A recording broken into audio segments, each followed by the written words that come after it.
Maurizio. My name is Zaya, and we are delighted to have with us today Deepak Chopra. Welcome, Deepak.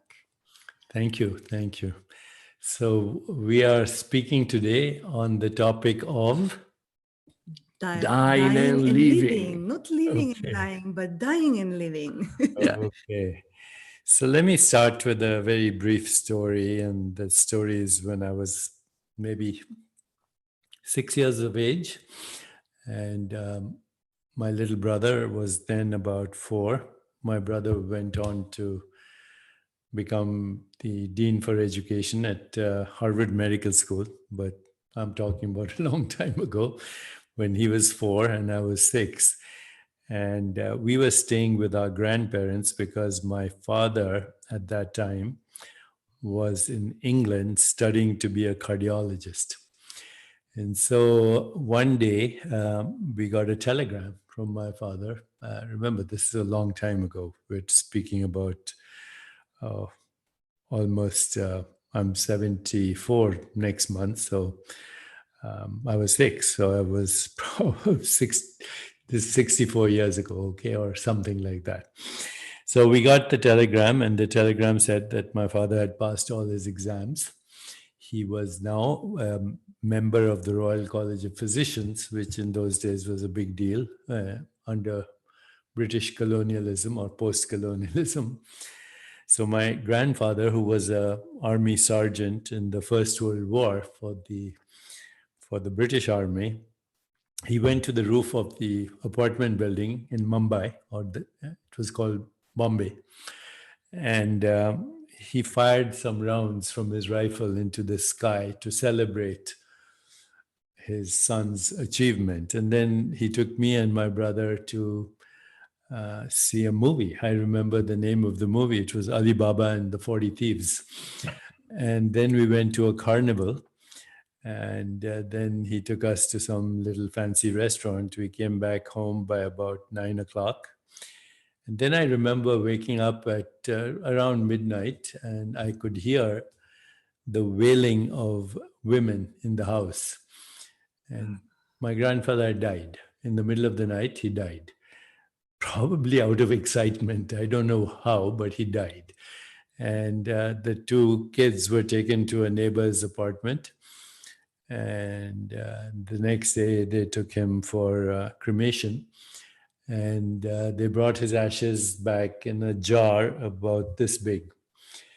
And one of my uncles looked at the jar and he said, what is a human being? Yesterday he was taking these kids to a carnival, a movie, and celebrating. And now he's a bunch of ashes right there in a jar. So I think I had my first existential crisis at the age of 6. I wondered if my grandfather was in the jar of ashes or where was he? I couldn't fathom it. My brother started to his skin started to peel. And my uncles, everybody took him to all the doctors that they could, and nobody could make a diagnosis. Till some healer said, he's feeling vulnerable because of grief and loss. He's missing his parents. And he'll be fine once this whole grief thing goes away. And so, sure enough, when my parents came back, he was totally fine. So that, I think, was my first indication of mind-body connection at that time, 6 years of age. Well, I went to medical school after that. And, in medical school, the first thing you experience is, the first lesson is anatomy. Anatomy means you go into a dissecting room and you dissect a corpse. So your introduction to medical school, and in fact life, professionally is through death. You see a dead body. And so I became very familiar with both the immediacy of this experience that is happening all the time. Death is as frequent as birth is. I think they stay in tandem. Sometimes death is winning, sometimes birth is winning, but they're very immediate. And then I had other experiences. I came to the United States, I started working in the emergency room, etc., etc. So death was a constant presence in my entire career as a doctor, entire career. Not one day where there is the absence of the reminder of death. Not one day, even now, because I'm a physician, people call me, they say, I have cancer, my mother died, this, that. Every day, death is a reminder, every moment. Not only is that death a reminder every day, but also grief is a reminder every day. And grief right now is a pandemic globally. The one thing that the COVID-19 pandemic did very clearly, and although people aren't seeing it, is it made the entire planet suddenly aware of a very primal fear. And that's the primal fear of death, the whole planet right now. And what surprised me, it's actually surprised me because I've never missed a day not thinking about existence and also awareness of existence. So two things very important, existence and awareness of existence. Because if there is existence and no awareness of existence, then we don't know existence. And if we don't know existence, then we don't know life and we don't know death. So what the pandemic did is a very sudden reminder to humanity that we take existence for granted. When in fact, we should be surprised that we exist. Why is there existence? So the great Indian poet Rabindranath Tagore, one of his earlier poems, he said, that I exist is a perpetual surprise. And I thought to myself when I read that, if you're not perpetually surprised by your existence, then your humanity is incomplete. And if you are taking it for granted, as we have, then our humanity is not complete. And so this pandemic reminded us that we are taking existence for granted. And when you take something for granted and you suddenly lose it, and we lost it. We lost a way of living, we lost a way of relating, we lost a way of taking our well-being for granted, or even our life for granted, till something happens. And then when something happens, then because we took it for granted, we are shocked, surprised, and we go into what is called grief. Now, as a physician, I've seen grief, and I've seen the stages of grief also. I know people have defined stages of grief, and I should say right in the beginning, I'm not a philosopher, I'm not even a scientist. I'm just a regular doctor who had experiences and then started to wonder about, the meaning of these experiences. And then my own spiritual practice, which is more important to me than any kind of philosophy or science or theory about consciousness or anything. That's, those are all inferential understandings of fundamental reality. But as a physician, I've seen grief, and I've seen grief go through different stages. I don't know if these are formal stages or not, but this is my experience. Even in 1 hour, when I see a patient who's got a heart attack and they know just from everything else happening, people are running around, people are asking for a pacemaker, ventilator, and there's an emergency, alarms are going on, and the patient knows that they're dying. They know. And they suddenly start experiencing stages of grief in a very quick way. So first they feel victimized. Why me? This is the first thing, victimization. Of course, if you think about it, everybody dies. So it's not why me? And right now the pandemic is reminding everybody that it's all of us.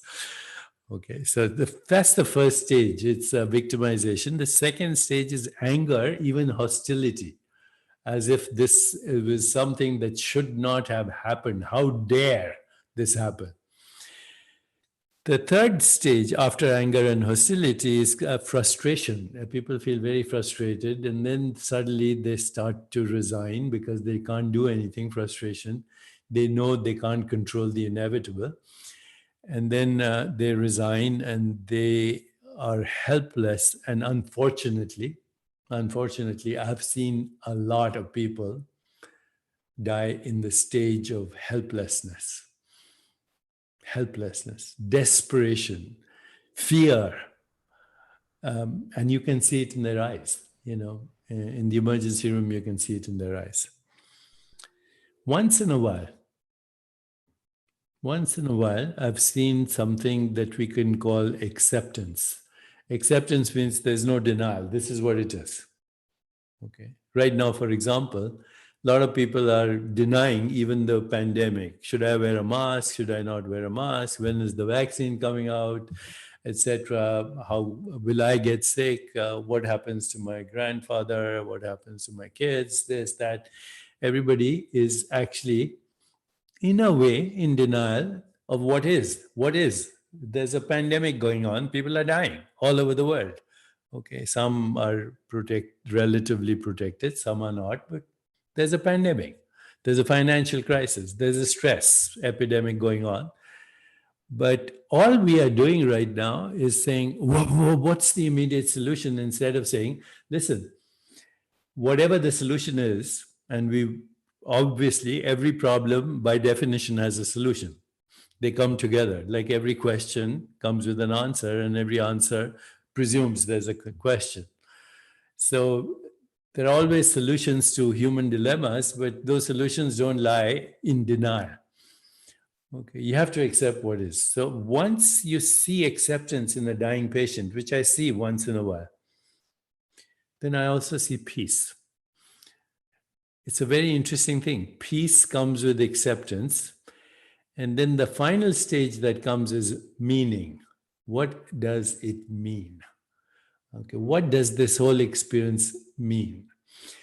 And I think right now, we're having this conversation because we are questioning the meaning, right, of existence, of life, and therefore of death as well. We are questioning what is the meaning. That's why we're having the conversation. And we're questioning the meaning because you also accept the fact. If you don't accept the fact, there's no questioning the meaning. And once you accept the fact, then you have to go a little deeper, okay? And that's been my quest all my life. The meaning of death is tied to the meaning of life, is tied to the meaning of birth, is tied to the meaning of existence. So now getting to a little bit of reflective inquiry on this, I think one can approach this problem, if you want to call it a problem, of death, through a sequential inquiry on existence. So we can deny the existence of anything. If I say, I saw a rainbow, and you're standing in a different location, and you say, no, I don't see the rainbow. I can say that's my experience, a rainbow, and you don't see the rainbow, so that's your experience of the rainbow. And we can deny the existence of ideas. This is a false idea, this is a right idea. And we argue, we debate on the existence of certain things. Does this microphone exist by itself in the absence of an observer? I don't know. I know this microphone as a perceptual experience, and a human perceptual experience, not the experience of an insect with 100 eyes. So we can even argue whether this is an object or this is a perceptual activity. Okay, we can argue whether the human body is a noun or a verb. We can argue about anything, but we cannot argue about one thing, and that is there is existence. Whatever shape, form it takes, we cannot say there is no such thing as existence, right? There is existence. Now we have to go deeper. What does that mean? What is existence? What is existence? How does anyone know existence? How does anyone know existence? And the only way we can know existence is through an experience of existence. And what we experience, if we really try and figure this out, is not existence. We experience symbols of experience. So what we call the physical body is a symbolic representation of a changing experience, Because what we call the physical body at one time was a fertilized egg. Then it was a zygote. Then it was an embryo. Then it was a baby. Then it was an infant. Then it was a child. Then it was a toddler or whatever, teenager, adult, etc., old person, and now gone. So, we see a storyline. The storyline is fertilized egg, and then all the way through death, what we call death. That's the storyline of what? Of experience. How do we know that there is such a thing as an embryo? How do we know there's such a thing as a baby or this? And who knows? What is it that knows that experience? Okay, but we can say there's an experience of something that's changing. And that something that's changing is, we call it a body.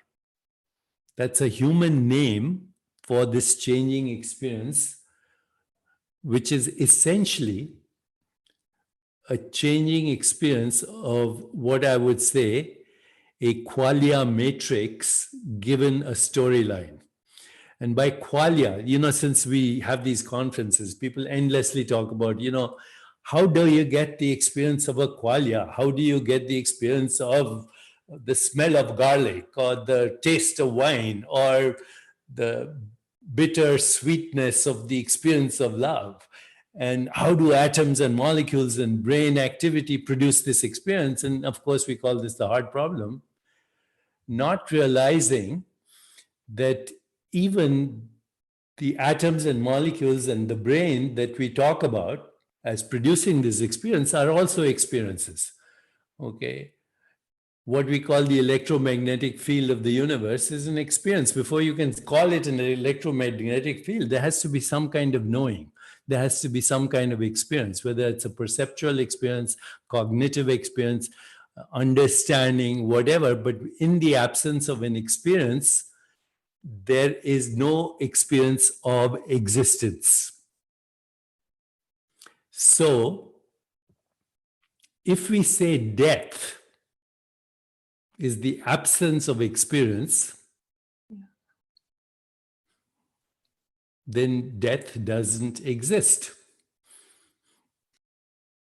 Okay, how can you have an experience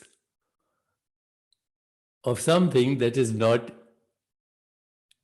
experienceable? Okay, existence by definition is experience of existence.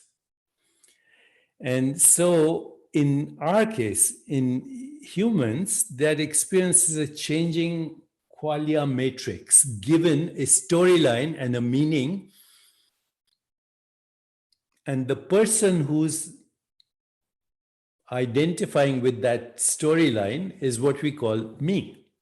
Me. If I say, where are you? Who are you? You say, I'm Deepak and I'm here in La Jolla. Okay, now that itself is a storyline. Okay, because when you go inside my body, you won't find something called me.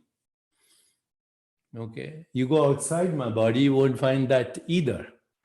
So that which I call me can't be found ever. Okay, now, these days a lot of people are talking about out-of-body experiences, this, that, and the other. The fact is we can't explain an in-body experience either. So we can't explain an in-body experience. There can be only two conclusions. One is we are not inside the body. Okay, so you can't find the person inside the body because the person is not inside the body. And the second is that there is no such thing as a person either. The person itself is a changing experience. Okay, so what happens is we create words for forms and phenomena. Then the word overtakes the experience of the form and the phenomena. So, I take a piece of, I hold an apple in my hand. And what is the experience? It's an experience of smell, taste, texture, the crunching of the sound of when I chew it. It's the taste, it's the smell, it's the texture, it's the color, it's the shape. That's the experience. The word apple is a collection of sensations, perceptions, images, feelings, thoughts, period. The word apple is a collection for that Qualia Matrix. Qualia means qualities of experience. We should not confuse Qualia with esoteric ideas. Qualia simply means quality of awareness. That's it, quality of experience. And so an apple becomes a word that is substituted for the quality of experience. So who is Deepak Chopra? Deepak Chopra is also a changing experience, but the word overtakes the reality of the changing experience, which is nothing other than an intermittent stream of sensations, images, feelings, thoughts, which are modified forms of consciousness. That's it. So consciousness is knowing itself as that, as that, as that, as this, as all this. Then it gives it names, and then it creates what we now call a subject-object split, which is totally artificial. There's me and there's everything else. Okay, but in fact, this me and everything else is in constantly evolving, self-regulating, unified wholeness of experience. And furthermore, the reality is such a trickster. It's a magical lie. The whole thing is a magical lie. Okay, you say, okay, I am my body. Then I have to say, which body am I? Okay, I'm this body. But what is this body now made of? Well, if I want to go through constructs, it's made of atoms, molecules, force fields, electromagnetic energy held to the earth with gravity, held together through these chemical bonds and all these are constructs. But now I've created something called an identity, Deepak Chopra, and this world. And I fear that this entity is going to disappear and this world is going to remain. Okay. But in fact, both Deepak Chopra and this world are an evolving Qualia Matrix, which is self-regulating. And that Qualia Matrix is, unfortunately, not the total story. Okay, it's a human experience. You say, what about squirrels and rabbits and trees and plants and all this? Well, those are part of the human experience. A giraffe doesn't know it's called a giraffe. That's a human construct for that experience. This is a human construct called a person for this experience. This is a construct for this experience. But who or what is having the experience can't be found. Okay? Cannot be found. Which leads to only one or two or three conclusions. Either it doesn't exist. How can then you have an experience without an experiencer? That in itself seems contradiction. Or it doesn't have a form. Because if it had a form, I'd be able to experience it. There is only one thing you can't experience perceptually or cognitively. And that is yourself. What we call the self can't be experienced perceptually or cognitively. It can be sensed as a presence. Sensed as a presence, but it can't be experienced mentally or perceptually as an object. And the reason is it doesn't have a form. Now, this is clear to even, I am now at my age, I am 100% experientially convinced that what we call matter is the biggest illusion. Okay, what we call the physical world is the biggest illusion. It doesn't matter that there are, it doesn't matter that there are 2 trillion galaxies, 700 sextillion stars, uncountable trillions of planets. The fact is, the whole thing is a dreamscape in a fictional character called Deepak Chopra. And we are all fictional characters in a collective dreamscape. And our fear comes from the death of the fictional character and the fear that the dreamscape will still be there when the fictional character disappears. But actually, all the fictional characters and the evolving dreamscape are a constantly self-regulating, evolving, uncertain, creative process. That's it, a process. Where is this process occurring? In something that's formless. Now, if you're a materialist, you'll say, oh, it's the quantum vacuum. Well, fine. Even the quantum vacuum is empty. Okay, it has a structure, so to speak, virtual particles. Okay, so whatever this fundamental reality is, which is formless, it does have virtual structures. It has frequency domains of experience. And what we are experiencing is the human frequency domain of experience. All the animals, all the birds, all the bees are part of the human dreamscape. Now, what about their experiences? They are extensions of the virtual reality. Okay. And these days, it's not very difficult to understand right now.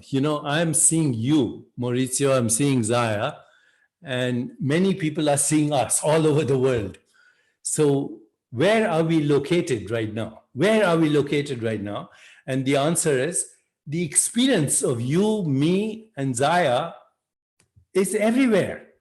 Only somebody has to be plugged into that bandwidth of experience. That's it. And that bandwidth is a formless bandwidth. It's a frequency domain which is less than 1% of the electromagnetic spectrum. Because that's all we can experience. We can't experience anything outside that electromagnetic spectrum.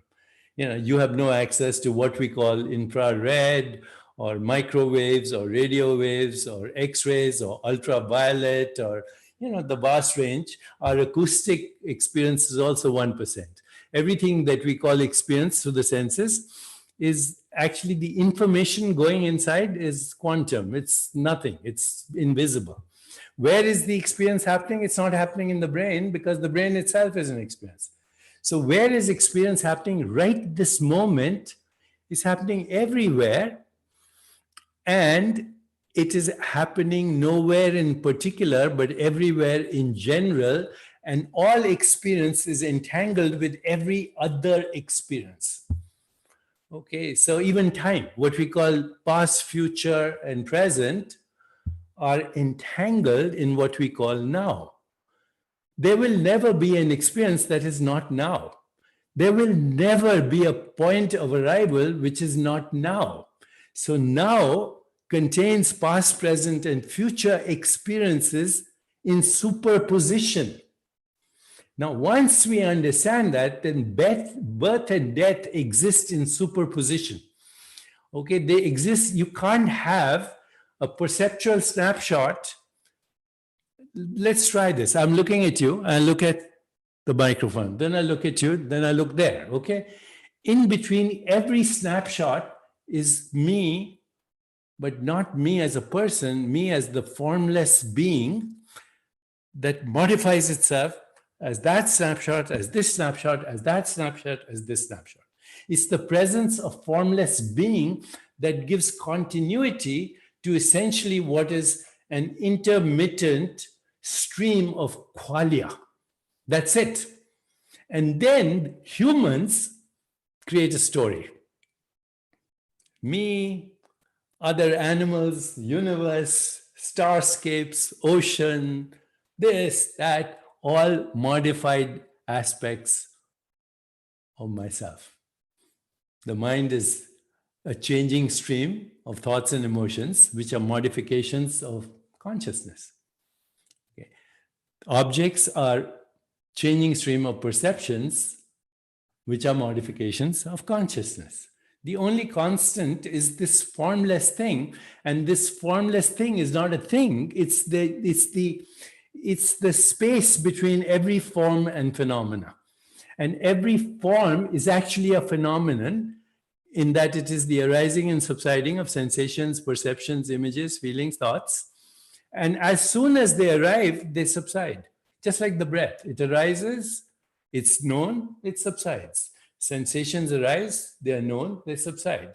Perceptions arise, they are known, they subside. In the middle of all these is formless being, which is not only present in the snapshots of experience, but also in between the experience. And the human formless aspect of that structureless, structured emptiness creates a storyline. And that storyline creates all the problems. I'm going to die. Okay, a construct based on false identity, because when you say who is going to die, what is going to die, you can't find that thing that is going to die. You can't find it. And the reason you can't find it, it's formless. And the reason, if it's formless, it has to be infinite. And if it is infinite, it is not in time. So spaceless, timeless, borderless, fundamental, irreducible, without cause, eternal. What the Upanishads say, fire cannot burn it, water cannot wet it, wind cannot dry it, weapons cannot shatter it. It is unborn and it is not subject to death. Okay. So what is identity? Do I have a physical identity? I can't find it. You know, every night before I go to sleep, I meditate on my death, but I also meditate on my life. So what I do is I close my eyes, I witness my life as far back as I can go, you know, to the moment of my grandfather's death, maybe, or I'm living with my grandparents. Then I progressively go through this kid who was in high school, then who was in college, who went to medical school. And honestly, I can't relate to any of those guys. I mean, there's nothing with those guys that I can relate to. The Deepak Chopra went to high school or went to college or went to medical school. I cannot relate to that character. Physically, there's not one atom in this body that was there now. Mentally, there's not one idea now that I have actually agreement with, which I had ideas then. My emotions are different. My personality is different. And it has been every day evolving. So when I start to say who or what is having this experience, this entity that is having the experience cannot be found.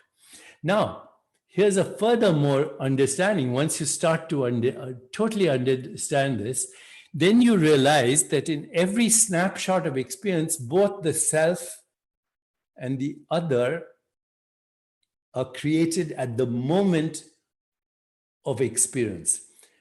So the seer and the scenery are a product of seeing. Seeing is the fundamental activity of consciousness. or hearing, or touching, or tasting, or smelling, or thinking, or feeling, or imagining, or whatever you can think, mental or perceptual. That's the fundamental activity. After that, Deepak and the universe are constructs. And the seer and the scenery, what we call the individual seer and the individual scenery at that moment, is born in the moment of seeing. In the absence of seeing, there's no seer and there's no scenery, period. So what's there? What's there? In the absence of seeing, in the absence of hearing, in the absence of tasting, touching, smelling, thinking, feeling, imagining, reflecting, what is there? Whatever it is, it's not an experience. In the regular sense that we talk about experience. So what's there? What is there is formless, and those of us who have actually spent hours and hours and hours in meditation and reflection and inquiry, and actually waking up in deep sleep and waking up in dreams, we understand what's left when all experience is taken away is infinite, formless, has infinite possibilities, which means infinite modes of knowing, species specific, culture specific, infinite knowers and infinite objects known, but those objects are not objects. They are just the modifications of pure consciousness modifying itself as seer and scenery in everything that we can say is sentient. So what is the body? The body is an instrument for experience. That's it. I don't even think of it as something that belongs to me, because it doesn't. The body is recycled earth, water, and air, period. Mind is nothing that belongs to me. It's recycled everybody else's constructs. Okay. Emotions. Can I say this is my anger, or this is my love, or this is my grief, or this is my... The only thing that belongs to me, by the way, is a story. And the story is the attachment to a bandwidth of experience, most of which we don't even remember. If I said, do you remember your 14th birthday? No, unless it was something very dramatic, right? Like I remember my grandfather's death, okay? If I ask you, do you remember when you learned how to speak English or French? You don't, but you're speaking it. If I ask you, do you remember when you learned how to walk? No, but you're walking. The other day, 2 years ago, I was in New York and I was going by, it was winter, and going by Rockefeller Center. I saw the skating rink. Okay, so I picked up a pair of skates and I said, let me try it. And, I was skating. When's the last time I skated? When I was 14 years. So the brain that learned how to skate is not the brain that's skating right now. Not one atom. In the deeper reality, even the brain is a story. There's no such thing. Okay, atoms, molecules, force fields, particles, these are all stories, human constructs for modes of knowing and experience, a narrow bandwidth of activity, which is less than 1%, and it's a lie. My sensory experience tells me Earth is flat. Nobody believes that anymore. My senses tell me the ground I'm standing on is stationary. I know it's spinning at dizzying speeds and hurtling through space at thousands of miles an hour. My senses tell me this is solid, this is shape, color, texture, borders. It's a magical lie. The whole thing is made out of nothing. Okay, nothing is the only reality, and nothing is the immeasurable potential of all that was, is, and ever will be. So, given that, what is my identity? Who dies? What dies? There is no such thing. All identity is provisional. All identity. This is my current identity. It's not the identity of Deepak at the age of 14 or Deepak when he's ready to leave this planet. This is my current identity. It's totally provisional. In fact, it's so provisional that this wasn't my identity yesterday. Because since yesterday I have some new ideas, new thoughts, new revelations. Who is that which is having those ideas? That is not a person. Okay, it's formless, it's infinite. And then the sudden thing that occurred to me as I was thinking about this is, even though I have no absolute identity other than pure consciousness, the only identity I have, which is absolute, is pure consciousness, which is infinite, formless, self-regulating, self-evolving, synchronistic, non-locally correlated, unpredictable, creative, the source of intention, attention, but unimaginable, unconceptualizable. Infinite cannot be conceptualized, but it knows itself through finite experiences. It knows itself through finite experiences.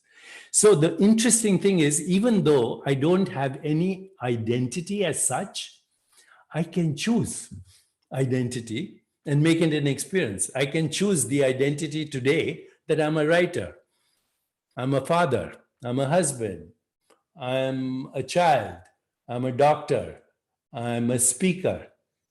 These are roles I play, and it may be my destiny to play an infinity of roles, but I'm not the roles I'm playing. I'm the awareness that is modifying these cells in these roles. So I can choose my identity. I can choose my identity as a skin encapsulated ego squeezed into the volume of a body in the span of a lifetime. I can choose an archetypal identity, a deity that is symbolically representing a bigger range of experiences than my narrow bandwidth of experience. I can assume a shamanic identity, which includes the experiences of all sentient beings. I can choose an identity inside that says, I don't believe in the physical constructs because I'm formless, infinite, dimensionless, and now in superposition of all possibilities. And ultimately, I can choose the absolute identity, the non-changing identity that we can give a name to, but we don't have to. The presence in which all knowers, all modes of knowing, all things known arise and subside, because consciousness has only one business: being conscious. Consciousness is only one activity: being conscious. And how does it become conscious of itself? Through the experience of the other. Okay, what we call the other. So as we go deeper and deeper, we say there is no such thing as death. But it makes life possible so we can have experience. And life is not the opposite of death. Birth is the opposite of death. Life is the continuum of birth and death. Both are necessary. Okay? You can't have an off without an on. You can't have an on without the off. I mean, try it with your switch. Okay? And there's no sensation that is permanently on. If I put my hand on your thigh and I don't move it, after a while you won't know it's there. Then I move it, you might say, what the heck are you trying to do? Okay? So all experience is onning and offing of pure consciousness. The rest is a story. What we call the body, now again, without going to, I do not like to repeat traditional concepts, even from the greatest wisdom traditions, because then what you happen is they're so profound, but if you repeat them too much, they become cliches and then they don't seem that profound. But you see, in the Eastern wisdom traditions, the physical body is called the recycling of karma. It's very interesting, you know, and actually people don't fully get what they mean because it doesn't come from experience. It comes from reading Upanishads or this or that, you know, read the literature, read Ramana Maharishi, see what the Buddha said, see what Adi Shankara said, and then you come up with the construct. Body is the recycling of karma, not understanding what it means, okay? What is this body? Think right now of a very unpleasant experience right now. Close your eyes and think of an intensely unpleasant experience. You'll see your body goes into pain right now. Okay. Think of a very joyful experience, falling in love, ecstasy. transcendence, and your body immediately becomes formless. There's no experience. Okay? So on and off go together. You can't have form without the formless. You can't have the formless without the form. They're complementarities in the same way as space-time are complementarities, or mass energy are complementarities, or mind-body are complementarities, and they're all human constructs. Okay? The only reality is timeless being, and it is full of joy because it has no agenda. It's not worried about death. It's not anticipating the future. It's not regretting the past and not creating a storyline. The moment you have a storyline, you feel the body. Moment you have no storyline, you go back into formless. So as long as you're willing to detach from your provisional stories, you have conquered the fear of death, because what dies is a story, and a very provisional story which has no fundamental reality.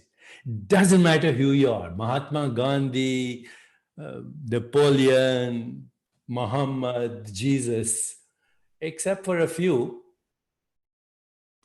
2-3 generations from now, nobody will remember who Maurizio is or who Zaya is or Deepak is. And actually, nobody knows who Jesus was or Buddha was or Muhammad was. It's all a storyline in our collective consciousness right now. Go beyond all storylines, you have conquered death. And there is an identity there, but it's not a person. It's infinite and formless and joyous. You know, in India, again, cliche, Sat Chit Ananda. Sat means eternal existence. Not defining existence as this. Existence as fundamental. Sat, Chit, pure consciousness. Ananda, joyful. Why is it joyful? It hasn't attached itself to a storyline, a human storyline. So that's all I have to say. There's no death.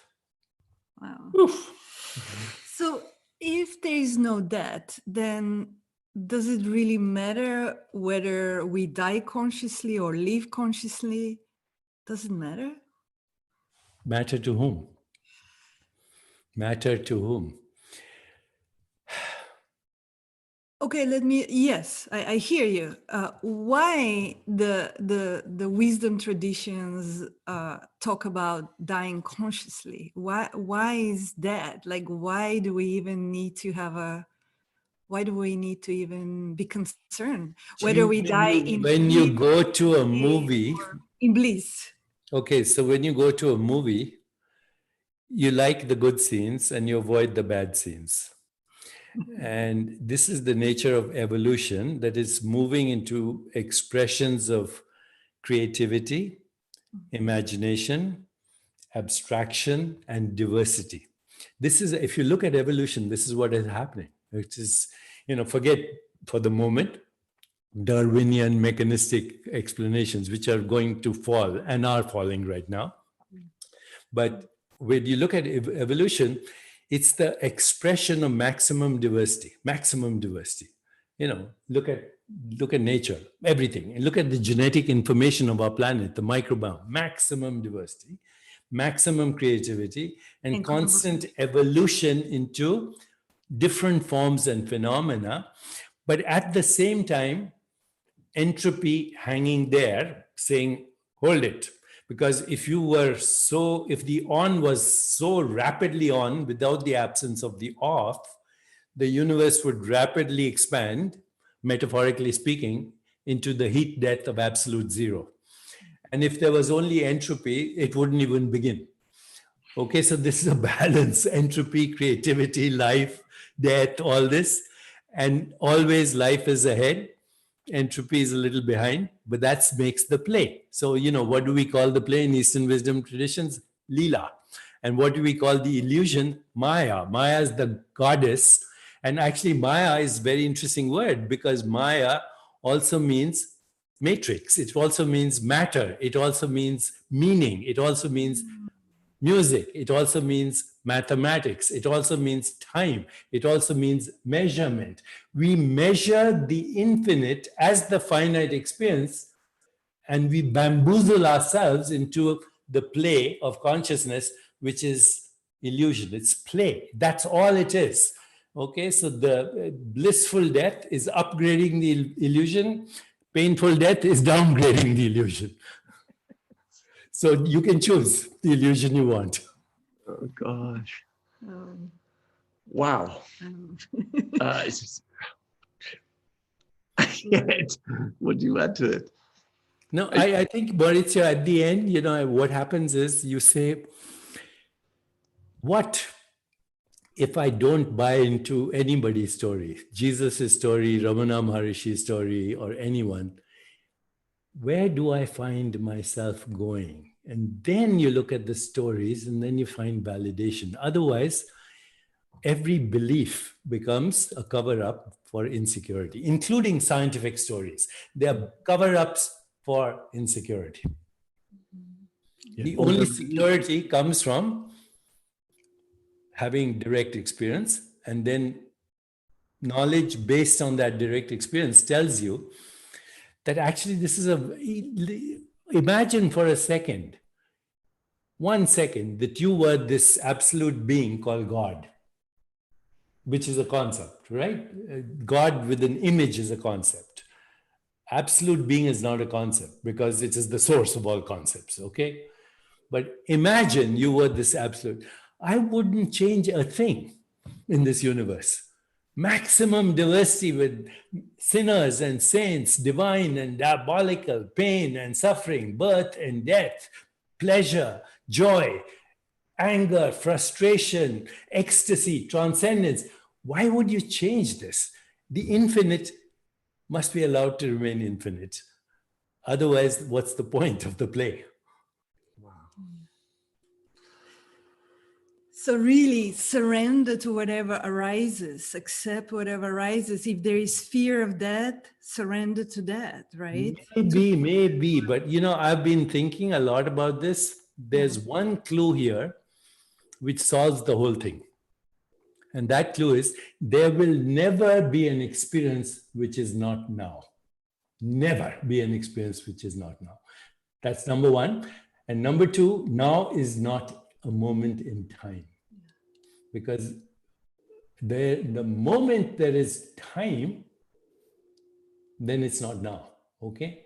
So past, present, and future exist in superposition in now. And now simply means no resistance, no anticipation, no regrets. Presence of being. Yeah. Presence of being. And you find then you can choose the stories and you can choose the identities, because they're all, even identity is a story. But it's an experience story. It doesn't matter that the earth appears flat and I seem to have a solid body. I can walk on it, right? So it's an experience, even though it's a total illusion. This is an illusion, that is an illusion, total. This is made of nothing, that is made of nothing. And the true nature of that and this is we are both formless, eternal beings. Thank you, Deepak. Thank you, Thank you Deepak. so much. Thank you. For this Thank you. beautiful download. Wisdom. It's always like, Thank you. Spending time with you is always this, like, you're taking in a ride on on a rocket to the universe and back, and all of a sudden, like, everything, I'm totally at peace, at ease. I hear every word you say, and I'm so confused at the same time, which is the perfect state we should aim, which is the perfect state to receive the now. It should end with Rumi's quote, exchange your cleverness for bewilderment. Bewilderment is a holy experience. Beautiful. This is a beautiful closing. Thank you, brother. Thank you. Thank you so much. Thank you. Bye-bye. Thank you. And we'll see you all again very soon to the next conversation. Wasn't it incredible?